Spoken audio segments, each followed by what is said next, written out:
Hello guys. Hello. This is for Pisces. Pisces, alamin natin kung anong messages, anong vibration, anong energy, anong kapalaran ang naghihintay sa inyo ngayong second half ng October 2025. So, this reading is from October 16 to 31. So, tingnan natin Pisces kung anong messages, energy ang para sa inyo. Okay. Please connect your intuition, guys. Sa mga Pisces dyan na nahihirapan kayong, kumbaga, makaresonate, just connect your intuition sa kung ano yung lumalabas na baraha. Okay. Okay, Pisces. First two cards tayo from the first deck. Yung first two cards mo dito ay nagsasabi na there's an unexpected income. Maybe directly sa'yo or maybe directly sa person mo, sa asawa, boyfriend, girlfriend, or sa kapamilya. So, sinasabi ng baraha from October 16 to 31, if you need money or if you need the financial or help, maybe may isang tao na pwede kang matulungan or maybe may isang tao na mag-o-offer sa'yo ng tulong financial or kailangan ng serbisyo mo, ang kapalit niyan, syempre babayaran ka pera. Okay? The other way around dito, sinasabi ng barahan na merong Pisces na tao sa paligid mo, lalaki, babae, kapamilya, kakilala, na siya ay nangangailangan ng tulong. So, maybe ang taong yan ay nangangailangan ng tulong and possible na kumontak siya sa'yo. Okay, pwedeng hanapin ka niya, pwedeng humingi siya ng tulong through social media accounts. Okay, and number 21.3, there's an incoming celebration, family celebration. Kumbaga, may mga Pisces na may mga unexpected windfall ng pera. Lalo halimbawa may mga kapamilya kayo na magba-birthday, may celebration ng success, and then wala kayong ipon or wala kayong plano na mag-celebrate. And may mga instances sa 2 weeks na yan na possible na may dumaloy na pera. 'Di ba? Yung parang unexpected na God will provide kung ano yung kailangan mong pera para makapag-celebrate ka. Okay? Alright, so this is the first two cards. Tingnan natin, Pisces. Okay, Pisces. Ano pa ba? This is the second deck. I hope na makaresonate talaga kayo, guys, sa mga readings natin.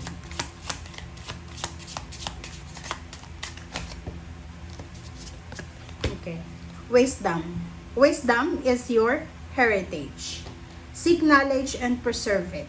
So, sa 2 linggong ito, if you need, parang, halimbawa, kung kailangan natin ng information, may mga plano tayo. Plano nating magnegosyo, mag-travel, lumipat ng bahay, may gusto tayong i-purchase, may gusto kang bilhin, mag-invest. Sinasabi ng barahan na to na napaka-importante na hanapin natin yung tamang information. Kumbaga, huwag tayong masyadong magpapaniwala sa mga social media accounts na nagkakalat ng mga information about sa kung ano. Like, so nowadays, maraming balita, maraming mga pananakot tungkol sa lindol, 'di ba? So, if isa ka sa mga tao na parang natatakot ka and meron kang mga iniindang sakit, hypertension, diabetes, or kung ano pa man, may nervyos ka, huwag kang masyadong magpapaniwala. Okay lang maging aware tayo, maghanda, okay? Kailangan nating maghanda kasi may kasabihan naman na nasa Diyos ang awa, nasa tao ang gawa. So, ano yun nature yan, natural na may mga lindol, and sinasabi ng baraha sa'yo na hanapin natin yung tamang information. Pwede kang maghanda ng mga precautionary measures, pero hindi mo dapat na ilagay sa puso at isip mo na everyday maglilindol kasi wala ka na control, and ang Panginoon lang ang may control. Okay? Okay. Next card tayo. Basta yun, it's either chismis, balita, kwento, kung ano-anong information na yan, make sure na ikaw ay pinag-iisipan mo yan. Okay? Said na. Infinite supply. So, sinasabi ng bara, resonated siya dito, na you are supplied for today and all of your tomorrow. So, hindi ka dapat nagpapanik. 'Di ba? So, doon sa mga Pisces na sobrang nagpapanik kayo kasi baka hindi nyo alam kung anong mangyayari bukas, makalawa, especially sa financial to. Infinite supply unlimited supply. Kung nagpapanik ka na baka next week wala ka ng trabaho, baka next week hindi ka na makapasok, ganyan, ganito. No, you are supplied for today and all of your tomorrow. So, just trust. Have faith sa Panginoon.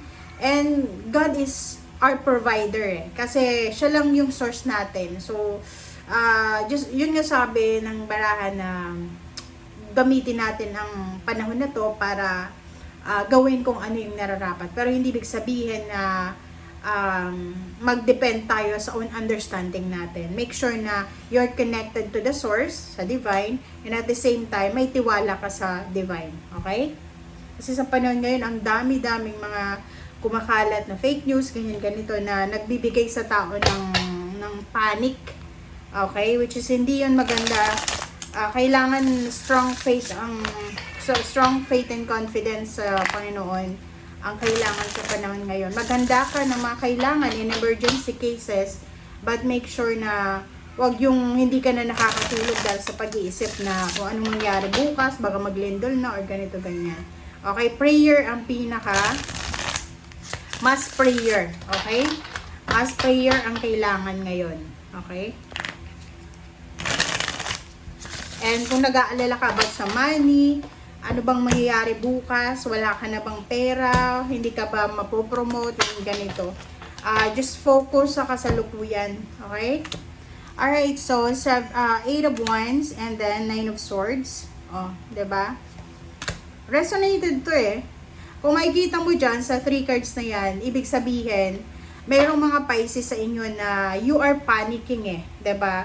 Natatakot ka. Like for example, wala ka ng ibang ginawa kundi mag-browse ng internet, sa Facebook, mga social media accounts, sa TikTok, or sa kung ano pa man, na panay search mo eh. About mga sakuna, lindol, about money, about unemployment, about anything na nagbibigay sa'yo ng worry. So, tigilan mo na yan eh.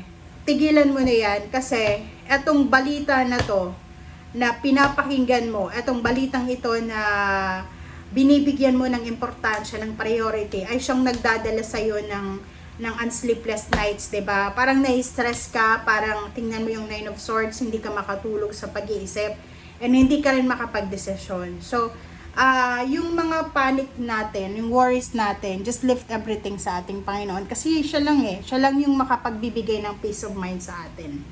Okay? And next card natin is, diba? Reverse na 10 of Pentacles. So, sinasabi ng bara sa'yo na, pag masyado tayo nagpapanik, doon lumalabas yung parang like, walang focus na, walang interest. Kasi magpapanik ka na eh. Like sa relationship, kung masyado kang siloso-silosa, nagpapanik ka sa relationship mo, wala ka ng focus sa trabaho kasi yun na yung attention mo eh. 'Di ba? So, sinasabi ng baraha, mag-iingat ka kasi maybe isang bagay lang, isang sitwasyon lang ngayon ang binibigyan mo ng focus na nakakalimutan mo na marami kang blessings na kailangan bigyan ng pansin. Okay? Okay, so let's check. Let's get 4 more cards dito.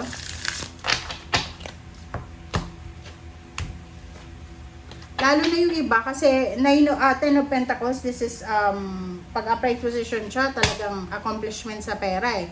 So maybe you're panicking para sa accomplishment ng salapi mo na pwedeng nagdadala sa iyo ng imbalance. So you need to balance, 'di ba? Okay, 9 of Cups, 3 of Cups. The Tower. Sinasabi ng bara sa iyo ngayon na sa panahon ngayon, Pisces, parang ang nakikita ko sa iyo dito, mayroong mga Pisces na maraming rason. There's so much reasons na magsaya ka, 'di ba? Mag-celebrate, especially sa relationship. Maraming rason para mag-celebrate ka, magbunyi. Maraming rason para maging masaya ka. But the problem is, na ano ka parang mas nangingibabaw yung takot mo Like yung iba natatakot na mag-celebrate kasi natatakot sila na baka after celebration, kalungkutan naman. Mayroon din ditong natatakot na magpakasal kasi natatakot sila na betray sila, iwanan, ganyan ganito. So, sa last card mo dito, the World card, sinasabi ng baraha plus King of Wands na lahat ng mga kinakatakutan mo sa 2 linggong ito, Pisces, ay kailangan mong trabahuin, 'di ba? So you need to make sure na may ginagawa tayo, okay? Meron tayong ginagawa para i-resolve yung mga issues. Kasi kung puro lang takot ang gagawin mo, walang mangyayari. Okay? So, thank you guys. Bye!